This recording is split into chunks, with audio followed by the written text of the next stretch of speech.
Hello aspirants. तो जैसे हम सबको मालूम है जो हमारा एनडीए 1 2023 है, that is just 60 days away from us, right?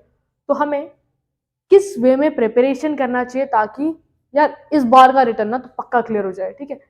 क्योंकि यार सबके अपने अपने मोटिवेशन होते हैं। यार कोई सोचेगा कि यार मेरे को सुंदर कन्या मिल जाएगी, कोई सोचेगा मेरे को सुंदर लड़का मिल जाएगा।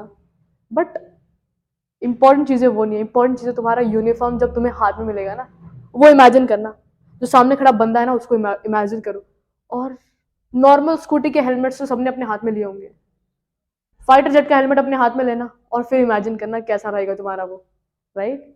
सबको नहीं मिलता ना यार आसानी से। हार्डवर्क चाहिए होगा।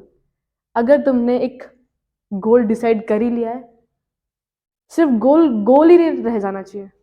उसके लिए तुम्हें प्लानिंग करनी होगी, तुम्हें प्लॉटिंग करनी होगी। उस तक पहुंचने का जरिया भी तो चाहिए होगा।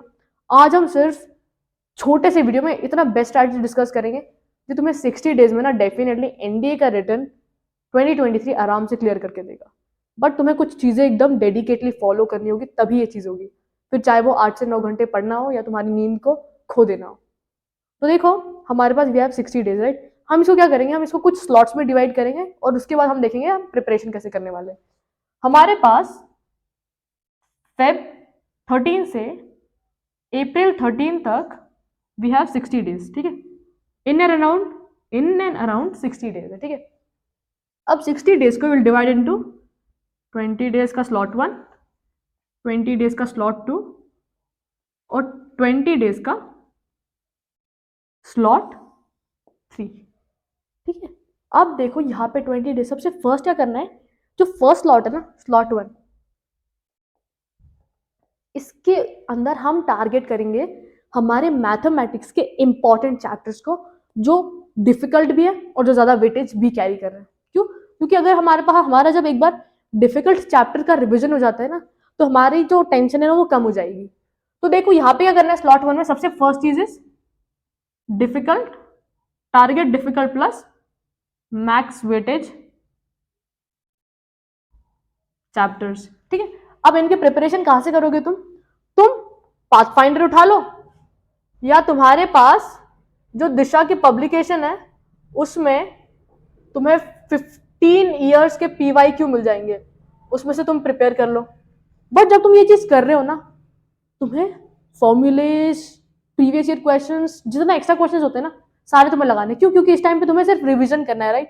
तुम्हें कोई न्यू चीज नहीं पढ़नी है। तो रिवीजन एकदम बेहतरीन करो। जितने क्वेश्चंस मिल रहे हैं उन सारे क्वेश्चंस को प्रिपेयर करो। पाथ फाइंडर उठा लो, दिशा उठा लो, 15 ईयर्स के सारे जितने हो सकते हैं ना पब्लिकेशन, वो करो एकदम अच्छे से। क्योंकि यही एक टाइम है, 60 डेज, इससे ज्यादा टाइम नहीं मिलने वाला तुम्हें प्रिपेयर करने के लिए। और इसके बाद फर्क भी नहीं पड़ता, राइट? तो यहाँ पे क्या है ना, तुम्हें डिफिकल्ट प्लस मैक्स वेटेज। अब डिफिकल्ट चैप्टर कैसे, हमारा कैलकुलस हो गया, हमारा लिमिट्स जो भी कैलकुलस हो गया, हमारा ट्रिग्नोमेट्री हो गया, ठीक है? Calculus, trigonometry, matrices and determinants. देखो, कुछ इसमें चैप्टर्स इजी भी है, बट इनको उठाया क्यों हमने? क्योंकि इनका वेटेज ज्यादा है ना यार। मैट्राइजेस और डिटर्मिनेंट्स में से in and around 10 to 12 questions पूछे जाते हैं। तो देखो कितना ज्यादा आ जाएंगे। ट्रिग्नोमेट्री के में 10 to 12 क्वेश्चंस आ जाते हैं। कैलकुलस के भारी भरकम क्वेश्चंस पूछे जाते हैं। डिफिकल्ट भी है, कुछ आसान भी है। वेटेज, यहाँ पे तुम्हें स्मार्ट वर्क करना है। स्मार्ट वर्क इन 60 डेज में ना, स्मार्ट वर्क ज्यादा इंपॉर्टेंट है। तो सबसे स्लॉट 1 में क्या करना है, डिफिकल्ट चैप्टर्स को हिट करना है, जिनका वेटेज ज्यादा है उनको हिट करना है, ठीक है? अब इसके अलावा तुम्हें क्या करना है, बहुत सारे एस्पिरेंट्स के दिमाग में ये होता है यार, इंग्लिश इंग्लिश कुछ नहीं होता भाई, इंग्लिश में जेब में लेके घूमता हूँ, ऐसे हो जाएगा। बट ये गलती हमें नहीं करनी है। हमें रोज रोज 1 घंटा, 1 घंटा इंग्लिश को डेडिकेट करना है। किसको? इंग्लिश को डेडिकेट करना है। इंग्लिश को डेडिकेट करो। और तुम्हें क्या करना है, तुम्हें देखना है कि यार कैसे कैसे टॉपिक्स थे हमारे प्रीवियस ईयर पेपर्स में, उनके हिसाब से रोज एक टॉपिक उठाओ, उस टॉपिक को प्रिपेयर करो, उस पर बहुत सारे क्वेश्चन सॉल्व करो, ताकि जो भी टॉपिक तुम प्रिपेयर करो ना, तुम्हारा टॉपिक तगड़ा हो जाए। देखो भाई, गैट का जो वेटेज होता है ना वो 600 मार्क्स का होता है, और उसमें से 200 मार्क्स तो हमारा इंग्लिश होता है ना? तो इंग्लिश में भी अगर हम 160 180 तक स्कोर कर लेते हैं, वेल एंड गुड ना। क्योंकि हर एक चीज को एकदम, तो इंग्लिश के लिए क्या करना है तुम्हें, रोज इसी 20 डेज स्लॉट में 1 घंटा इंग्लिश को डेडिकेट कर दो। अब जब तुम ये 20 डेज 1 आवर साइंस करोगे ना, 1 आवर साइंस करना है तुम्हें इधर। सबसे फर्स्ट चीज डिफिकल्ट प्लस मैथ्स वेटेज वाली चैप्टर 1 आवर साइंस को देना है। और साइंस को देते क्या करना है तुम्हें यहाँ पे क्लास 9th और क्लास 10th फिजिक्स और केमिस्ट्री को यहाँ पे स्ट्रॉन्ग कर लो। इस 20 दिन में तुम्हें क्या करना है, डिफिकल्ट चैप्टर्स इंग्लिश और क्लास 9th और क्लास 10th का तुम्हें फिजिक्स और केमिस्ट्री कंप्लीट कर लेना है, थरोली हो जाना चाहिए। फिर हम 20 डेज के स्लॉट में आते हैं। इसमें तुम्हें क्या करना है, देखो इसमें तुम्हें करना है, इस वाले स्लॉट में हम क्या करेंगे, देखो 20 डेज ये वाला स्लॉट हो चुका है हमारा कंप्लीट। नेक्स्ट स्लॉट में हम इजी चैप्टर्स देखेंगे जो हमने रखे थे इजी पीजी टाइम के लिए। इजी चैप्टर्स उठाने प्लस इसके भी इसी वे में करना, प्रीवियस ईयर क्वेश्चन सॉल्व करो, प्रीवियस ईयर क्वेश्चन सॉल्व करो और ढेर सारे क्वेश्चन लगाओ इसके। अब इसके पार्ट तुम्हें इधर गैट के लिए क्या करना है, तुम्हें बायो क्लास 9th और class 10th second day slot के लिए रखो। इधर तुम्हें इसको एकदम अच्छे से रिवाइज कर लेना है, एकदम थरोली नोट्स बना लो, जो करना है वो सब कर लो। इधर ये चीजें हो जानी चाहिए, ओके। और इसके अलावा हमारे पास हमारा ये है फिजिक्स, सॉरी हमारे पास हमारा ज्योग्राफी है, हमारा पॉलिटी है। हिस्ट्री को तुम छोड़ दोगे तो भी फर्क नहीं पड़ता। अब देखो यहाँ पे तुम्हें चीजें क्या, हिस्ट्री जो यहाँ पे भी हिस्ट्री का भी मॉडर्न हिस्ट्री तुम्हें कवर करना है। क्या करना है, मॉडर्न हिस्ट्री। देखो यार यहाँ पे तुम्हें कैसे टॉपिक्स उठाने हैं, तुम्हें वो टॉपिक्स उठाने हैं जो प्रीवियस ईयर पेपर्स में ज्यादा बार पूछे गए। जैसे अगर हम एग्जाम्पल ले लेते हैं पॉलिटी, सोचो अब तुम्हें पता है यार पिछले साल या बहुत सालों से ना पंचायत में बहुत सारे क्वेश्चंस पूछे जा रहे हैं, तो पंचायत वाले टॉपिक अच्छे से प्रिपेयर कर लो।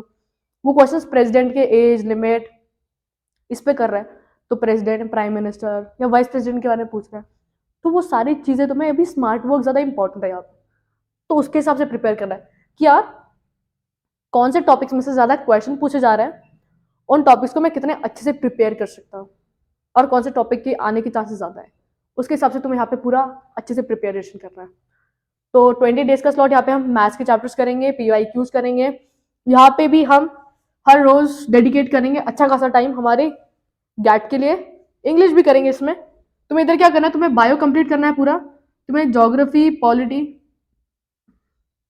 और हिस्ट्री भी कंप्लीट करना है, ये 20 डेज। तो तुम्हारे 40 डेज कंप्लीट होते हैं। अब इस 20 डेज में क्या करना है, तुम्हें लगाने हैं mock papers with time limit. Mock papers लगाओ, प्रीवियस ईयर पेपर्स लगाओ, प्रीवियस ईयर पेपर्स लगाओ, ये लगाओ। अब देखो मॉक पेपर्स और प्रीवियस ईयर पेपर्स लगाना ही हमारा काम नहीं होता है। यहाँ पे तुम्हें मॉक पेपर लगाने के बाद तुम्हें एनालिसिस भी करना है कि यार मेरे कौन से चैप्टर वीक है, कौन से चैप्टर अभी भी मेरे, इतना सब करने के बाद, ये पूरा होने के बाद भी मेरे कौन से चैप्टर वीक है। उन चैप्टर्स देखो, वो कैसे पता चलेगा, जब तुम मॉक पेपर सॉल्व कर रहे हो तो तुम्हारे एक ही टाइप के एक ही चैप्टर के क्वेश्चन ज्यादा रॉन्ग होंगे, तो तुम्हें पता चल जाएगा कि अच्छा यार ये चैप्टर मेरा वीक है, ये टॉपिक मेरा वीक है, इस टॉपिक पे मुझे वर्कआउट करना है। फिर क्या करना है, तुम्हें पता चल गया यार ये टॉपिक मेरा वीक है, उस पर फिर जाओ, फिर रिवाइज करो, फिर क्वेश्चन सॉल्व करो उस पर, तभी होगा जो भी होगा, ठीक है। तो तुम्हें ये एनालाइज करना है। गैट के लिए भी सेम चीज करो फॉलो। देखो यार प्रीवियस ईयर पेपर में कौन सी टॉपिक ज्यादा रिपीट हो रहा है, उन टॉपिक्स को फिर पढ़ना चालू कर दो। यही बेस्ट वे है जिसके थ्रू तुम्हारा पक्का रिटर्न क्लियर होने के चांसेस इंक्रीज हो जाते हैं, रिटर्न आराम से क्लियर हो जाएगा। बट तुम्हें ये 60 डेज को ना 8 से 9 घंटा भी पढ़ोगे ना, 8 to 9 आवर्स, तो भी कम कम लगेंगे तुमको, बट तुम्हें ये चीज करनी ही करनी पड़ेगी अगर तुम्हें NDA क्लियर करना है, that means just 60 days, okay. यहाँ पे तुम्हें ज्योग्राफी पॉलिटी हिस्ट्री गैट एकदम अच्छे से करो। गैट में अगर तुमने स्कोर ले लिया ना तो बहुत अच्छा हो जाएगा। Hope you like the video guys, अच्छे से प्रिपरेशन करते रहो।